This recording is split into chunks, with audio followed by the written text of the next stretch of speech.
ನಮಸ್ಕಾರ ಸ್ನೇಹಿತರೆ, ನಮ್ಮದು ಶ್ರೀ ಸಪ್ತಗಿರಿ ಮನೆಮದ್ದು ಚಾನಲ್ದ ಮುಖಾಂತರ ಅನೇಕ ರೀತಿಯ ಎಪಿಸೋಡನ್ನು ಕೊಡ್ತಾ ಇದ್ದೀವಿ. ದಯವಿಟ್ಟು ಇದನ್ನು ನೋಡಿ, ಲೈಕ್ ಮಾಡಿ, ಶೇರ್ ಮಾಡಿ, ಸಬ್ಸ್ಕ್ರೈಬ್ ಮಾಡಿ, ಎಲ್ರಿಗೂ ಮುಟ್ಲಿ, ಎಲ್ರಿಗೂ ನೋಡಲಿ. ಕಾರಣ ನಮ್ಮಲ್ಲಿ ಅಂತಹ ಮಹಾಮಾರಿ ಕಾಯಿಲೆ ಮತ್ತೆ ಬರ್ತಾ ಇದೆ. ಅದನ್ನು ತಡೆಗಟ್ಟಬೇಕಂದ್ರೆ ನಾವುಗಳು ಮುನ್ನೆಚ್ಚರಿಕೆಯಿಂದ ಕೆಲವು ಪಾಲನೆ ಮಾಡಬೇಕಾಗುತ್ತೆ.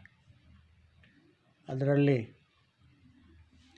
ಈ ಬೆಟ್ಟನೆಲ್ಲಿಕಾಯಿ ಬಹಳ ಇಂಪಾರ್ಟೆಂಟು. ಇದು ಮಾರ್ಕೆಟಲ್ಲಿ ಲಭ್ಯ ಇರ್ತದೆ. ಅದರಲ್ಲೂ 50-60 ರೂಪಾಯಿ kg ಇರ್ತದೆ. ಈ ಒಂದು ಬೆಟ್ಟನೆಲ್ಲಿಕಾಯಿನ ಪ್ರತಿನಿತ್ಯ ಸೇವನೆ ಮಾಡೋದು ಭಾಳ ಒಳ್ಳೆಯದು.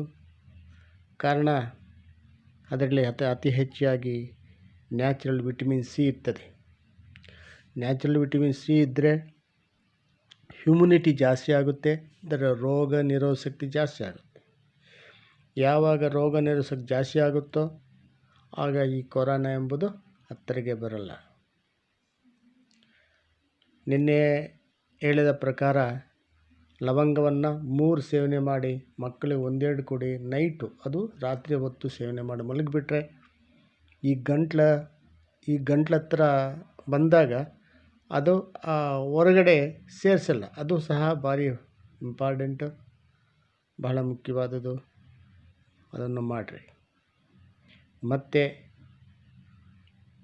ಇದು ಕೀಲು ನೋವಿಗೂ ಒಳ್ಳೆಯದು. ಲಂಗ್ಸ್ಗೆ, ಹಾರ್ಟ್ಗೆ, ಕಿಡ್ನಿಗೆ, ದೇಹದ ಎಲ್ಲ ರೀತಿಯ ನಾನಾ ಭಾಗಗಳಿಗೆ ಇದು ದಿವ್ಯ ಔಷಧಿ ಆಗಿರ್ತದೆ. ಸರ್ವ ಕಾಯಿಲೆಗೂ, ಸರ್ವ ರೋಗಕ್ಕೂ, ಪ್ರತಿಯೊಂದಕ್ಕೂ ಇದು ದಿವ್ಯ ಔಷಧಿ ಆಗಿರ್ತದೆ ಸ್ನೇಹಿತರೆ. ಯಾಕಂದರೆ ನಾನಾ ರೀತಿಯ ವಿಟಮಿನ್ ಸಿ ಬೇಕಂದರೆ ಏನೇನೋ ಆಗ್ತದೆ. ಎಲ್ಲೆಲ್ಲ ಹೋಗಿ ಅದು ಇದು ಸೇವನೆ ಮಾಡೋ ಬದಲು ಇದನ್ನು ಸೇವನೆ ಮಾಡೋದ್ರಿಂದ ನಮಗೆ ಭಾರಿ ಒಳ್ಳೆಯದು. ಅದಲ್ಲದೇ ಈಗ ಈ ಕೇಶ ತೈಲ ಅಂತಾರೆ, ಅಂದರೆ ತಲೆ ಕೂದಲಿಗೆ ಉದುರುವ ತೈಲನೂ ಸಹ ಈ ತೈಲವನ್ನು ಹಚ್ಚಿದಾಗ ಉದುರುವುದಿಲ್ಲ, ಅದಕ್ಕೂ ಆಗುತ್ತೆ. ಇದರಲ್ಲಿ 5 ರಸಗಳಿರ್ತದೆ. ಲಂಗ್ಸ್ಗೊಳ್ಳೆಯದು, ಕಿಡ್ನಿಗೊಳ್ಳೆಯದು, BP, ಶುಗರ್ಗೆ. ಇದರಲ್ಲಿ ಪೊಟ್ಯಾಷಿಯಂ, ಮ್ಯಾಗ್ನೀಷಿಯಮ್ ಮತ್ತು ಕಬ್ಬಿಣಾಂಶ ಜಾಸ್ತಿ ಇದೆ. ಹೊಟ್ಟೆಯಲ್ಲಿರುವಂಥ ಗಾಯಗಳು ವಾಸಿ ಮಾಡ್ತದೆ. ಹೊಟ್ಟೆ ಉರಿ, IBS, ಪಿತ್ತ ಶಮನ ಮಾಡ್ತದೆ. ಆಂಟಿ ಆಕ್ಸಿಡೆಂಟ್ ಇದೆ, ಆಂಟಿ ಇನ್ಫ್ಲಮೇಟರಿ ಇದೆ, ಆಂಟಿ ಫಂಗಲ್ ಇದೆ, ಕೊಲೆಸ್ಟ್ರಾಲ್ ಕಡಿಮೆ ಮಾಡ್ತದೆ. ಪ್ರತಿಯೊಂದು ಈ ಬ್ಲೀಡಿಂಗ್, ಎಲ್ಲಾದರೂ ರಕ್ತ ಬರ್ತಾಯಿದ್ರೆ ಒಳಗಡೆ ಎಲ್ಲೇ ಆಗಲಿ ಅದು ನಿಲ್ಲಿಸುವ ಶಕ್ತಿ ಇದಕ್ಕಿದೆ. ಇದು ಸರ್ವ ರೋಗವನ್ನು ನಿವಾರಣೆ ಮಾಡುತ್ತಾ